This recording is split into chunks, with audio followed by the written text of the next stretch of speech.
नमस्कार. T V next च्या वतीनं डिंपल दीदी यांचं स्वागत.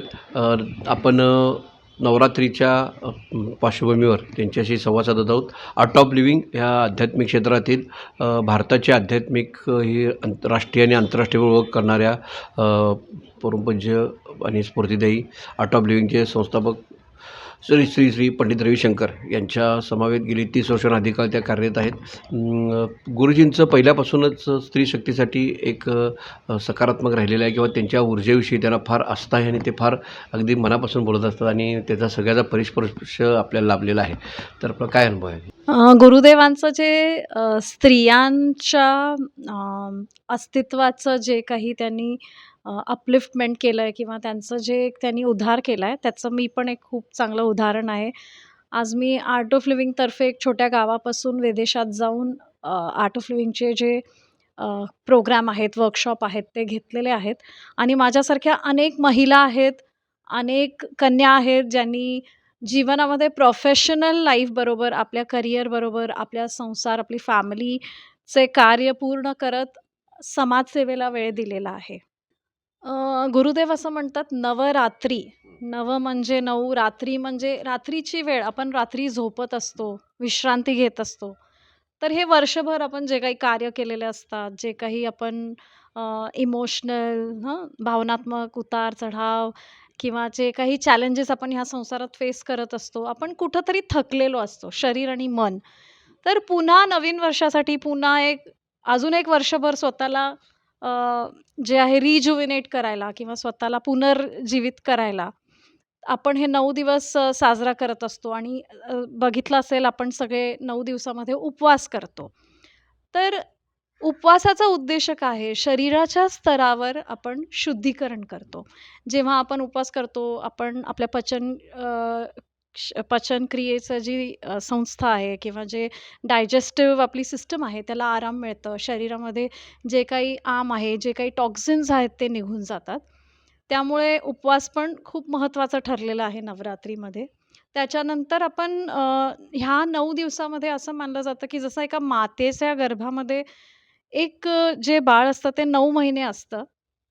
तर त्यातले पहिले 3 दिवस जे असतात ह्या 9 दिवसाचे, त्याच्यामध्ये आपल्या शरीरात जे काही तमस आहे, तमस म्हणजे काय? एक आळस्य असतं किंवा निष्क्रियता असते. ते किंवा एक थकवा असतो तो निघून जातो. पुढचे 3 दिवस आपण शरीरामधला जो रजस आहे, म्हणजे जी अस्थिरता आहे, रेस्टलेसनेस आहे, ती कमी होते. आणि ही अस्थिरता आज समाजामध्ये खूप वाढलेली आहे, कारण आज आपल्या खूप इच्छा आहेत, खूप अँबिशन्स आहेत आणि त्यामुळे मनाला कुठेतरी ते विश्राम मिळत नाहीये. त्या इच्छा आपल्याला सारखं घेरून बसलेल्या आहेत आपल्या जीवनामध्ये आणि मग पुढचे जे 3 दिवस आहेत, त्यामध्ये सत्व हे वाढतं आणि ह्या 9 दिवसामध्ये गुरुदेव असं म्हणतात, की उपवास नाही केला तरी चालेल, पण हलकं भोजन घ्यावं. थोडंसं आपल्या पचनक्रियेला विश्राम द्यावा आणि सगळ्यात महत्त्वाचं ह्याच्या 9 दिवसामध्ये आहे मंत्रोपचार. मंत्रोपचार करणे, ऐकणे हे आपल्या जी मज्जासंस्था आहे, नर्व्हस सिस्टम आहे, त्याला आराम मिळतो आणि त्याच्यामध्ये एक वेगळी ऊर्जा निर्माण होते. तर ह्या 9 दिवसामध्ये मंत्रोपचार, ध्यान, समाधी ह्याला खूप महत्त्व आहे. मग तुम्ही बघितलं असेल असं मानलं जातं, की नवरात्री म्हणजे काय? पापाचा विनाश आणि म्हणजे गुडनेस, एक चांगलंपणे पुनर्जागृत करणं. तर इथं असं आहे, की आपल्या मनामध्ये जो पाप म्हणजे काय? स्ट्रेस आहे, तणाव आहे. त्यातून मुक्त व्हायचं आणि आपल्यामध्ये जी पॉझिटिव्हिटी आहे, जी सकारात्मकता आहे, त्याला पुनर्जीवित करणं. आणखी ह्याच्यामध्ये आम्ही आर्ट ऑफ लिव्हिंगतर्फे 3 दिवसाचा कार्यक्रम घेतो. शेवटचे 3 दिवस म्हणजे अष्टमीपर्यंत. षष्टी, सप्तमी, अष्टमी 3 दिवस आपला कार्यक्रम असतो. तर त्याच्यामध्ये आपण जे षष्टी आहे त्याला सकाळी महागणपती होम असतो, नवग्रह होम असतो, वास्तुशांती होम असतो आणि संध्याकाळी आहे महासुदर्शन होम. त्याच्यानंतर हे होणार आहे 28 तारखेला. 29 तारखेला सकाळी आहे रुद्र होम आणि संध्याकाळी आपल्याकडे आहे चंडी कलश स्थापनेचं जे सुरुवात आहे. म्हणजे जो नवचंडी होम आहे त्याची सुरुवात 28 तारखेला संध्याकाळी होणार आहे.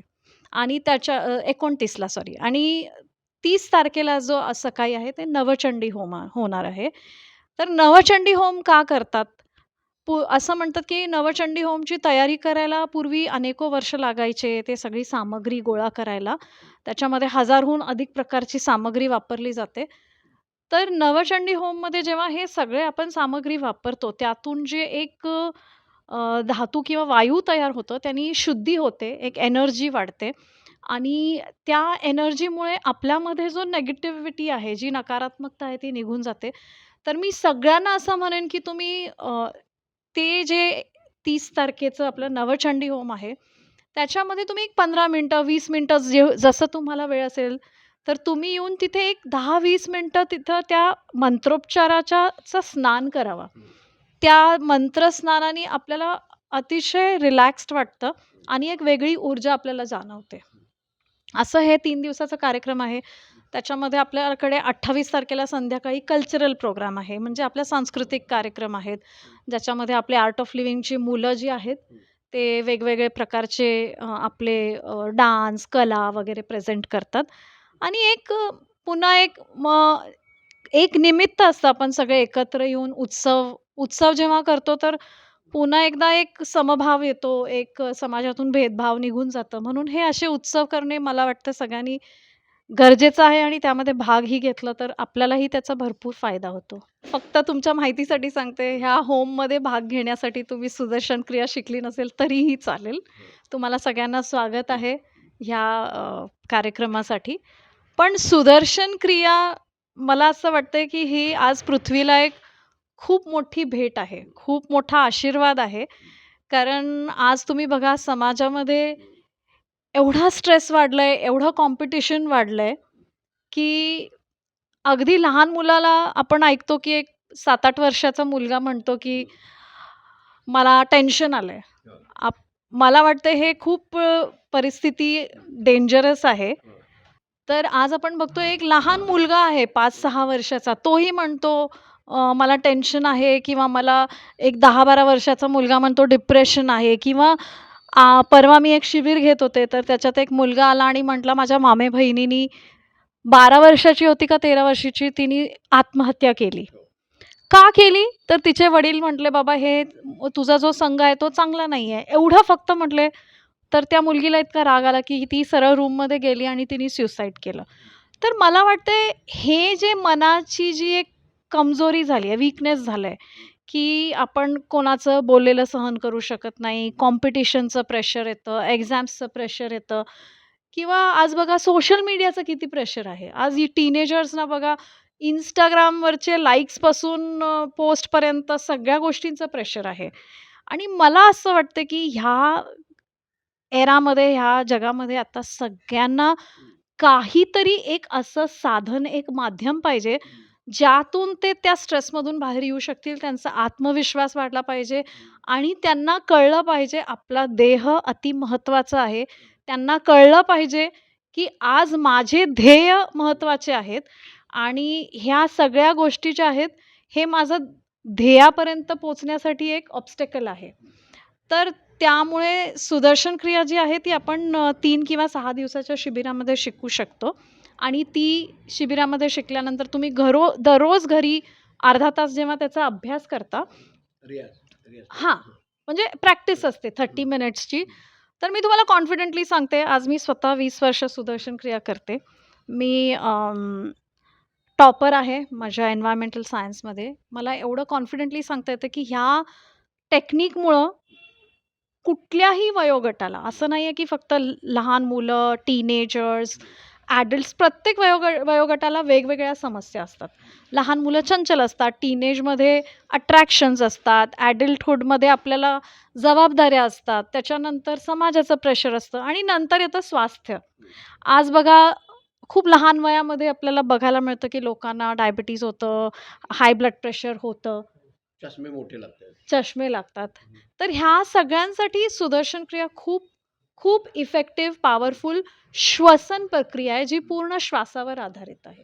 आता आर्ट ऑफ लिव्हिंगमध्ये आपल्या म्हणजे कोल्हापूर जिल्ह्यात सुद्धा 200हून अधिक प्रशिक्षक आहेत आणि त्यात आपल्याकडे बरेच लहान मुलांचे, टीनेजर्सचे जे त्याच्यामध्ये स्पेशलाइज करतात. त्यांच्या लहान मुलांच्या, टीनेजर्सच्या काउन्सिलिंगमध्ये स्पेशलाइज करतात. तर लहान मुलांचं एक शिबिर असतं ज्याचं नाव आहे उत्कर्ष योग. त्याच्यानंतर टीनेजर्सचा आहे मेधा योग आणि सगळ्यात एक मोठा जो गिफ्ट असं म्हणता येईल, गुरुदेवांनी आज ह्या पूर्ण ला जो दिलेला आहे ते म्हणजे प्रज्ञा योग, इंट्युशन प्रोग्राम आहे. त्याच्यामध्ये मुलं जसं आपली दृष्टी असते ना, एक डोळ्यांनी दिसतं, एक मनाने दिसतं आणि एक असतं आपलं इंट्युशन म्हणजे सगळ्यांमध्ये एक सिक्स्थ सेन्स असतोच. तुम्ही बघा कधी-कधी आपण एखादी गोष्ट घडत असते तेव्हा तुम्ही म्हणता, "अरे, मला माहीत होतं हे होणार आहे." म्हणजे प्रत्येकामध्ये तो इंट्युशन असतं. पण लहान मुलांमध्ये तो सहज त्याला टॅप करू शकतात आणि त्या टॅपिंगसाठीच एक इंट्युशन प्रोग्राम म्हणून गुरुदेवांनी बनवलेला आहे. त्याच्यामध्ये मुलं म्हणजे परवा तर एका मुलगीनी एक किडनॅप झालेल्या व्यक्तीची पूर्ण आम्हाला इन्फॉर्मेशन दिली. कुठे आहेत, कुठल्या गाडीतून उतरले, आता कुठे पोहोचणार आणि असं करून त्या व्यक्तीला आपण परत आणू शकलो. तर हे जे अंतर्चक्षू म्हणता येईल किंवा आपल्या हां, त्यातून आपण फक्त हे नाही की आपण डोळे झाकून काही वाचू शकतो किंवा हां, तसं नाही आहे. ह्याच्यामध्ये सगळ्यात इम्पॉर्टंट, सगळ्यात मुख्य काय आहे, ही जी मुलं आहेत, ह्या वयात जर त्यांनी हे जॉइन केलं, तर त्यांची इंट्युटिव्ह एबिलिटी वाढणार. त्यांना कळणार, इंट्युटिव्हली कळणार, ही व्यक्ती फ्रेंडशिप करण्यासारखी आहे की नाही, ह्यांच्याशी मैत्री करावी की नाही, ह्या व्यक्तीचं माझ्याबद्दल काय इंटेन्शन आहे, हे सगळं त्यांना आतून इंट्युटिव्हली कळत असतं. कारण त्या एजमध्ये खूप भरकटायचे किंवा चुकीच्या मार्गावर जायचे चान्सेस असतात. तर ह्या सगळ्या प्रक्रिया ज्या आहेत, त्यांना एका पॉझिटिव्ह किंवा एका चांगल्या मार्गावर घेऊन यायला खूप सुंदर एक प्रक्रिया आहे. आणि मोस्ट इम्पॉर्टंटली गुरुदेवांचं जे मोठं मिशन आहे, स्ट्रेस फ्री एक्झाम. इंट्युशन प्रोसेसनी काय होतं, त्या मुलांना इंट्युटिव्हली आन्सर्स कळतात, इंट्युटिव्हली स्पेलिंग्ज येतात. म्हणजे उत्तरं लक्षात येतात किंवा कुठले क्वेश्चन्स येतील, हे सगळं इंट्युशननी होतं. त्याच्यामुळे मुलांचा एक्झामचा स्ट्रेस खूप प्रमाणात कमी होतो. मौन की गूंज हे जे पुस्तक आहे, त्याचंच एक पुढचं व्हर्जन गुरुदेवांनी आता पब्लिश केलेलं आहे. म्हणजे ते आधी पण होतं, पण आता त्या पुस्तकाला निस्सीम साधकांसाठी अंतरंग वार्ता असं त्या पुस्तकाचं नाव आहे. मला माहिती आहे हल्ली पुस्तकं कोण वाचत नाही, पण मला असं वाटतं ते एक पुस्तक आहे जे प्रत्येक व्यक्तीकडे असावं. तर जेव्हा पण आपल्याला वाटतंय स्ट्रेस आलंय, आपल्याला सोल्युशन मिळत नाहीये किंवा आपल्याला काहीतरी मार्ग पाहिजे आहे, तर मी काय करते त्या पुस्तकाचं कुठलंही पान उघडते आणि त्या पानामध्ये माझं उत्तर असतं. ते ते एक असं पुस्तक आहे, ज्याच्यामध्ये गुरुदेवांनी एवढ्या वर्षात वेगवेगळ्या सत्संग किंवा जे वेगवेगळे त्यांचे पब्लिक टॉक झालेत, त्यात अनेक प्रश्नांची उत्तरं दिली आहेत. अगदी छोटे-छोटे कर्मापासून विषय सेवेपर्यंत, भक्तीपर्यंत त्या प्रत्येक विषयावर बोललेले आहेत आणि तुम्ही कुठलंही पान उघडलं, तर त्या दिवशी तुमच्या जी मनाची स्थिती असते त्याचं उत्तर तुम्हाला मिळतं त्या पुस्तकातून. मला तर वाटतं ही आई अंबाबाई महालक्ष्मीचीच चाच आशीर्वाद आहे, ज्याच्यामुळं मी आज एवढं समाजसेवा करू शकते. आणि मला असं वाटतं ही जी शक्ती मला मिळाली ती देवीकडून, आपल्या आईकडून, आई अंबाबाईकडूनच मिळालेली आहे. आणि मला असं वाटतं, की आपण सगळे ह्या भूमीचे जे लोकं आहे, आपण अतिशय भाग्यवान आहे, की असं एक शक्ती, अशी एक शक्तिपीठ आपल्याकडं आहे. आणि जेव्हा मी विदेशात पण जाते, मला एक जाणवतं, की जी आपल्या भूमीमध्ये जी एक आपुलकी आहे, जो प्रेम आहे, जो एक आनंद आहे, तो युनिक आहे. तो सगळीकडेच आपल्याला बघायला मिळत नाही आणि ऑफ भारत म्हणजे एक सुवर्णभूमीच आहे. नवरात्रीसाठी मी सगळ्यांना असं म्हणेन, की जे आपण सुरुवातीला बोललो, थोडं हलकं भोजन करणे, उपवास करणे, ध्यान करणे, मंत्रसाधना करणे. तुम्ही सर्वजण ह्या 9 दिवसामध्ये थोडंसं वर्षभर आपण आपल्या कामासाठी, फॅमिलीसाठी, प्रोफेशनसाठी समाजासाठी काहीतरी करत असतो. पण मी असं सगळ्यांना म्हणेन, हे 9 दिवस माझे आहेत. तुम्ही स्वतःसाठी काहीतरी करा.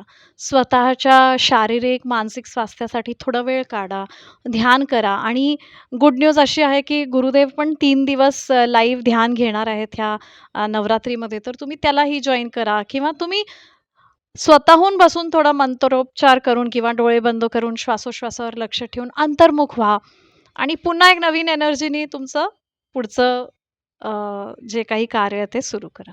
अध्यात्मातले वेगवेगळे पैलू आहेत आणि त्यामध्ये आर्ट ऑफ लिव्हिंगचा एक वेगळा सप्तसुरामधला किंवा सप्तरंगामधला एक मोठा रंग आहे आणि अगदी जीवन आर्ट ऑफ लिव्हिंग असंच म्हटलं की सहजसाध्य आपलं सगळं जगणं हे अगदी हलकं-फुलकं आणि तणावमुक्त असावं आणि त्याचं एक गुरुजींचं प्रतिनिधी म्हणून डिंपल दीदींनी आपल्याशी या ठिकाणी संवाद साधलेला आहे आणि आगामी काळात कोल्हापूरच्या आध्यात्मिक क्षेत्रातलं एक राष्ट्रीय असं स्तरावर काम करणारं व्यक्तिमत्व म्हणून डिंपल दीदी यांचं योगदान आहे आणि भविष्यात ते असंच राहावं आणि कोल्हापूरची एक पुन्हा एकदा दमदार ओळख आध्यात्मिक क्षेत्रात आर्ट ऑफ लिव्हिंगमधून त्यांच्या माध्यमातून अधिक अधोरेखित व्हावी यासाठी मनपूर्वक शुभेच्छा. जय गुरुदेव.